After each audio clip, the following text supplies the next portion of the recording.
छोट मोर गाँटी कवि सच्चिदानंद राउतराय से जड़े सुलेखक गाल्पिक औपन्यासिक प्राबंधिक थिले। आज आम सप्तम श्रेणी छोट मोर गाँटी पढ़ा। छोट मोर गाँटी छोट मोर गाँटी भूगोल पोथी पतरे पछे नथाउ तार नाटी। छोट मोर गाँटी माटीर सेई सरक मोर सेठी अछि मोसठी घर जलिब पुणी सेठी शेषे मोहरी चिता नियाटी। छोट मोर गाँटी छोट मोर गाँटी जनमी तार एंतुड़ी साळे बुलीछि केते ता तोटा माळे। पांचटी मोर पंजरा काठी सेठी हब दाटी। छोट मोर गाँटी छोट मोर गाँटी तारी जल रखत होई सिरारे बहे जेसने नई। निश्वासे मोर ताहारी वायु चलाए प्राण नाटी।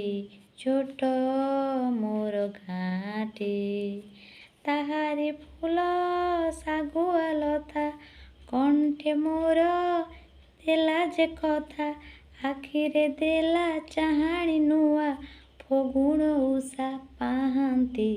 छोट मोर गाँटी ए सबु कथा छबिटी परी प्रभासे मने उठोई झली। इच्छा हुए माटी रे तार सिरटी थरे नुआंती। छोट मोर गाँटी छोट मोर गाँटी तार भावार्थ बुझी नबा। जेतेबेले आमे निज घर को निज गाँ ठारू आमे दूर रे रहू सेतेबेले अनुभव हुए आम गाँर महिमा गाँर गुरुत्व गाँर कथा आमे गाँ को केते मने पको। सबुठारू प्रिय स्थान जदि केउठी अछि ताहेले से होछि निज जन्मस्थान। कवि ए प्रसंगटी सेतेबेले लिखिजंती जेतेबेले से निज घरू दूर रे थिले प्रवासे अर्थात दूर स्थान रे दूर देश रे दूर स्थान रे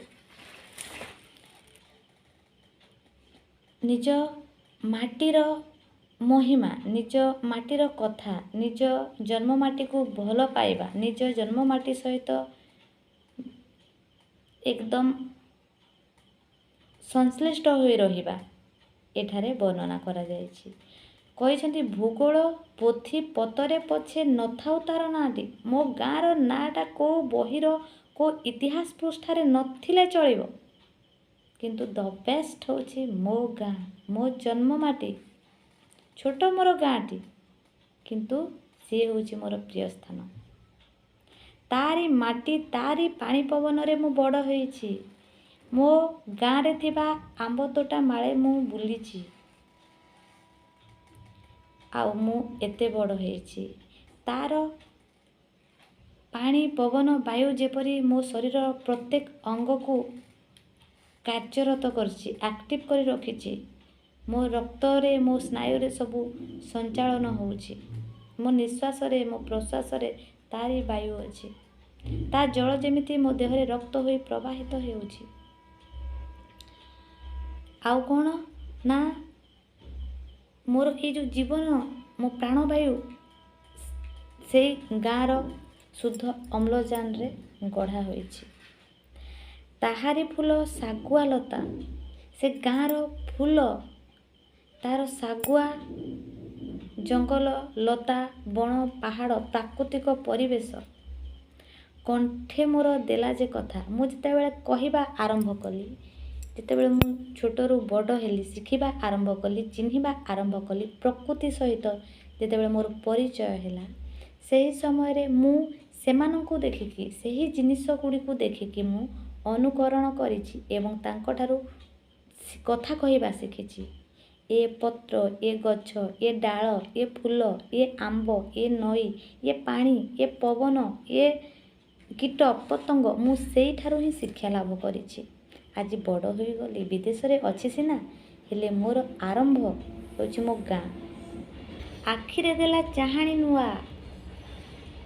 ମୁଁ ସେସବୁ ଜିନିଷକୁ ଦେଖି ଯେଉଁ ଚିହ୍ନି ପାରିଲି, ପତ୍ରର ରଙ୍ଗ ଶାଗୁଆ, ଶୁଆର ଥଣ୍ଟ ନାଲି, ଲଙ୍କା ପାଚିଗଲେ ନାଲି, ଇଏ ଫଳ ଆମ୍ବ ପାଚିଗଲେ ହଳଦିଆ, ଏସବୁ ଯେଉଁ ଜିନିଷ, କାଉ କଳା, କୋଇଲି କାଉ ଦେଖିବାକୁ ଏକା ଭଳି, ଏଇ ଯେଉଁ ସାମଞ୍ଜସ୍ୟ, ଏଇ ଯେଉଁ ବିଭିନ୍ନତା, ଏଇ ଯେଉଁ ପ୍ରକାର, ଏଇ ଯେଉଁ ଚିହ୍ନଟ ରଙ୍ଗ ବର୍ଣ୍ଣ, ମୁଁ ସେଇ ଗାଁର ପାଣି ପବନରୁ, ସେଇ ପ୍ରକୃତିରୁ ହିଁ ମୁଁ ଶିକ୍ଷା କରିଛି। ମୋ ଆଖି ଚିହ୍ନିବାରେ ସକ୍ଷମ ହେଇଛି। ଆଉ କ'ଣ ନା ଫଗୁଣ କୁଶା ପାହାନ୍ତି, ଫଗୁଣର ରଙ୍ଗ, ଶୀତୁଆ ସକାଳର ଆନନ୍ଦମୟ, ଦେହକୁ ଶିହରଣ ସୃଷ୍ଟି କଲା ଭଳିଆ ସେ ମଳୟ ପବନ ମୋତେ ଆଜି ଏତେ ବଡ଼ କରିଛି। ନଚେତ୍ ଗାଁ ଠାରୁ ଦୂରରେ ରହି ସହରରେ ଯେଉଁ ପ୍ରଦୂଷିତ ପାଣି ପବନ ଜଳବାୟୁରେ ଲୋକେ ଅନେକାଂଶରେ ଅଣନିଶ୍ୱାସୀ ହେଇଯାଆନ୍ତି, କିନ୍ତୁ ନା, ମୁଁ ଶୁଦ୍ଧ ବାତାବରଣରେ ମୋ ଗାଁରେ ବଡ଼ ହୋଇଛି।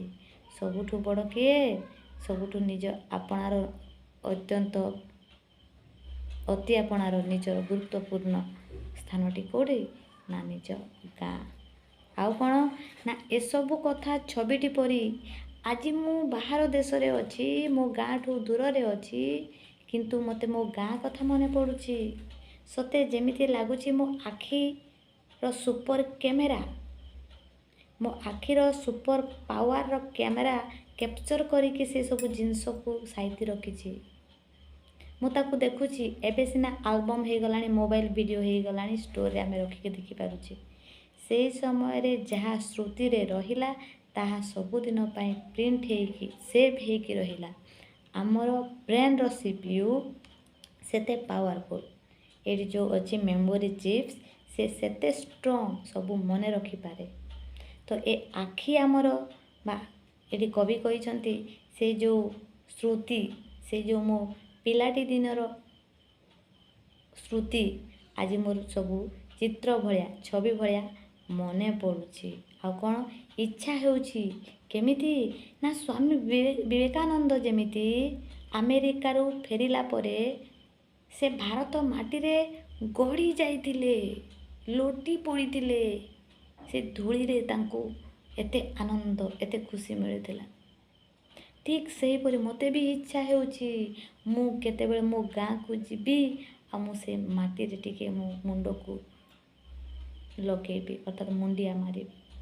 ଏ ହେଉଛି ନିଜ ମାଟିକୁ ଭଲ ପାଇବାର ଗାଥା। ଇଚ୍ଛା ହୁଏ ମାଟିରେ ତାର ଶିରଟି ଥରେ ନୁଆନ୍ତି, ଛୋଟ ମୋର ଗାଁଟି, ଭୂଗୋଳ ପୋଥି ପତରେ ପଛେ ନଥାଉ ତାର ନାଁଟି, ଛୋଟ ମୋର ଗାଁଟି।